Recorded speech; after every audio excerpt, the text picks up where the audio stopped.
Hey, I figured I'd run through a Stones lesson today, especially on one that, well, there's a lot of different ways to play it. In fact, Keith has probably played all of those different ways. But this is sort of, well, it's my interpretation of how the original studio one was done.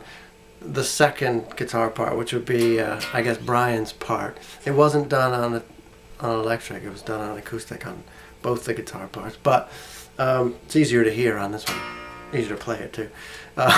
So let's get right into it. It's in open E, or may fall somewhere in the cracks between D and E or something, but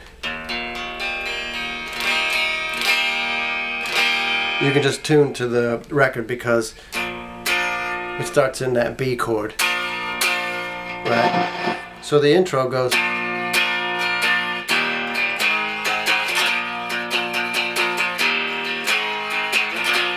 right? That's just all the way across at 7, 0, 5.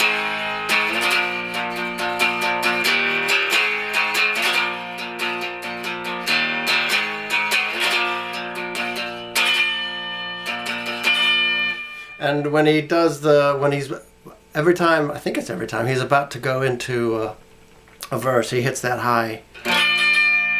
Right? So you're still all the way across at 7 and then cover the high E string at 11. And then the main riff. Right? So that is on the 7th fret, cover E, A, and D string. And that's really, it's a 5th chord. So you're just playing, for that one, you just do those 3, really.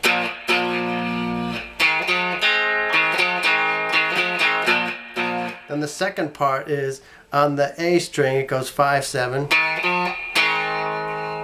And then it's at the 5th fret, A, D, G. You're really kind of concentrating on the A and D strings for that, but if you hit the G string, don't worry about it.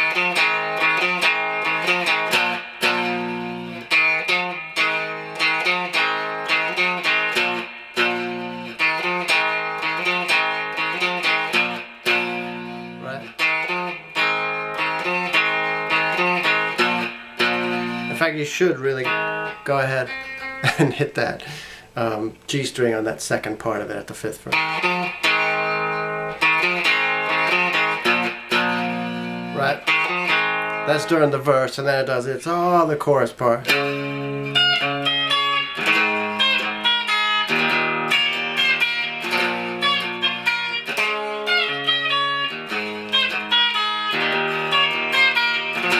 Right? So that is at the 10th, all of them barred across at the 10th. On the high E string you go 14, 12, and then 10.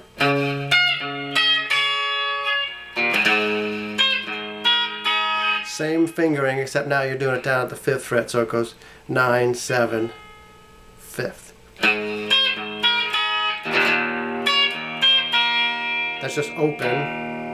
And then it goes 10, 9, 7. Whoops.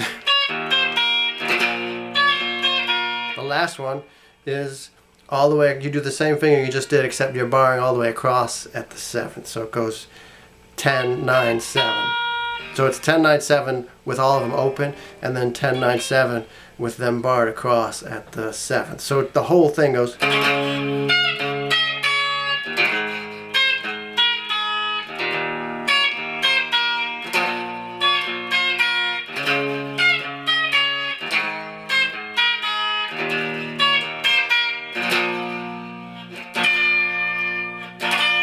And then it'll go into another verse. Then another one of these. Then it gets into that middle part where it goes into the, it's a gas.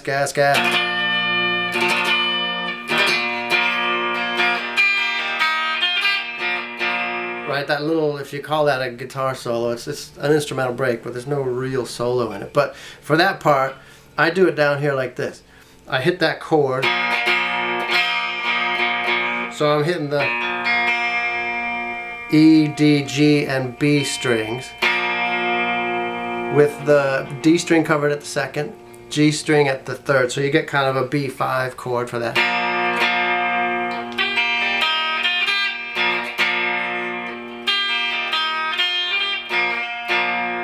You just hit that, and then these in between it, which is you're fretting the E string and sort of picking the E and the B string. So he doesn't do the same thing each time through. Sometimes it's, and then next time it's.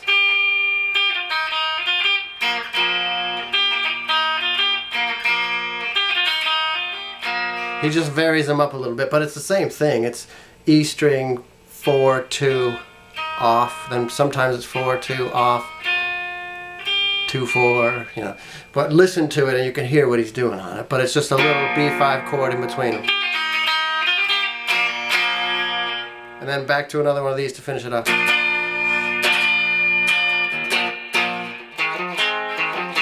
You know, back through another verse, and then another.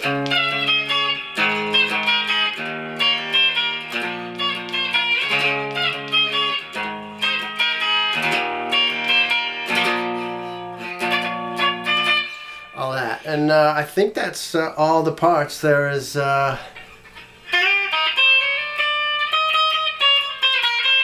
in the outro, he's playing that on the high E string and the B string. 12, 10, 9, 7. You know, he's I don't know what the order of those are, but he's just messing around. And then it's. You can kind of make up your own little melodies over the top of it, but 12, 10, 9, and 7. And you're just hitting those two strings, the B string and the high. Whoops, only those two.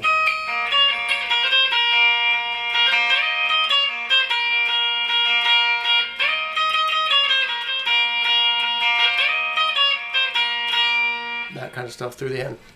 I think that's all the parts to it. Keith plays a little bit different. He's not doing all this, he's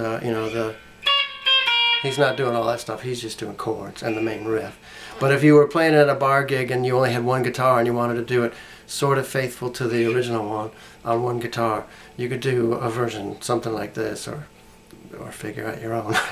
But if you have any questions, let me know.